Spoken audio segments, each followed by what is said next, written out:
Today, thousands of Syrians came to Friday prayers in the Umayyad Mosque. The sermon was read personally by the country's new Prime Minister Mohammed al-Bashir. In the published footage, many visitors to the mosque are holding Turkish flags, probably in this way expressing gratitude to Ankara for supporting the overthrow of Bashar al-Assad's regime. Meanwhile, Russia is withdrawing all its military equipment from all its small bases in Syria to 2 large bases in Tartus and Khmeimim, foreign telegram channels write.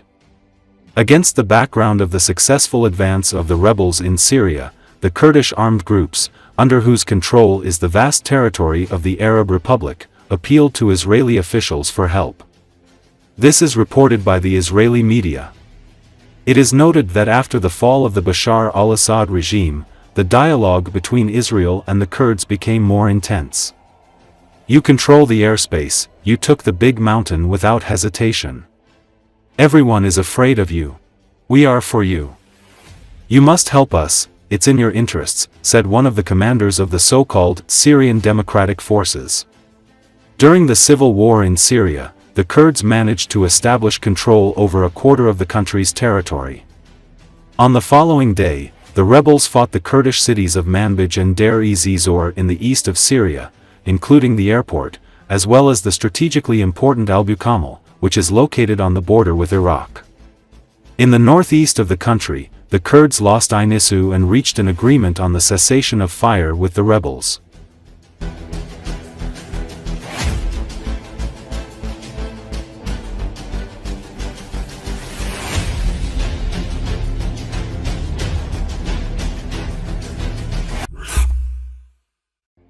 Thousands gathered at Syria's Umayyad Mosque in Damascus for the first Friday prayers following fall of Bashar Assad's government. The prayers are particularly symbolic as in the early days of the anti-government uprising turned civil war in Syria, protesters would turn out en masse after visiting the mosque. Ahmad al-Shara, formerly known as Abu Muhammad al-Golani, the leader of insurgency that toppled Assad in a lightning 10-day march across the country to Damascus, congratulated the great Syrian people for the victory of the blessed revolution on Friday. After prayers, thousands went on to celebrate in Umayyad Square, the largest in Damascus. The crowd included many families with children, while some had come from far-flung areas of the country, including from Idlib, the longtime rebel enclave in the northwest of Syria, for years isolated on the other side of the civil war's battle lines.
Syria ran one of the most oppressive police states in the Middle East during 5 decades of Assad family rule. Syrians have flocked to the infamous prisons where the Assad regime is estimated to have held tens of thousands of detainees, desperately looking for their loved ones. Some have been released alive, others were identified among the dead, and thousands more have not yet been found. After the overthrow of the Assad regime, the people are finding and punishing the officials who oppressed them. Another image has been circulating on social networks about this. Someone is caught again and is publicly beaten and taken away. It's claimed to be a former Assad officer or something. Nevertheless, mob rule is not a healthy state for society. Recall, Syria's Islamist rebel leader vowed to pursue former senior government officials responsible for torture and war crimes, a day after he began talks on the transfer of power following President Bashar al-Assad's ouster. Assad fled Syria as the Islamist-led opposition alliance swept into the capital Damascus, bringing a spectacular end on Sunday to 5 decades of brutal rule by his clan. He oversaw a crackdown on a democracy movement that erupted in 2011, sparking a war that killed at least 500,000 people and forced half the country to flee their homes, millions of them finding refuge abroad. We will not hesitate to hold accountable the criminals, murderers, security and army officers involved in torturing the Syrian people, rebel leader Abu Muhammad al-Golani, now using his real name Ahmed al-Shara, said in a statement on Telegram. We will offer rewards to anyone who provides information about senior army and security officers involved in war crimes, he said, adding the incoming authorities would seek the return of officials who have fled abroad.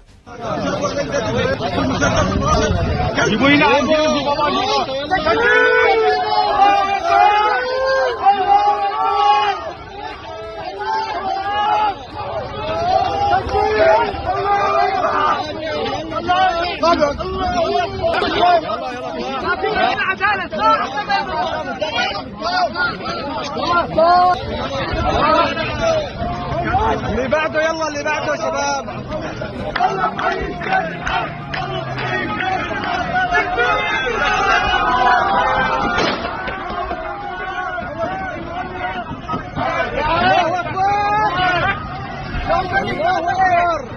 هاي جبل يا شباب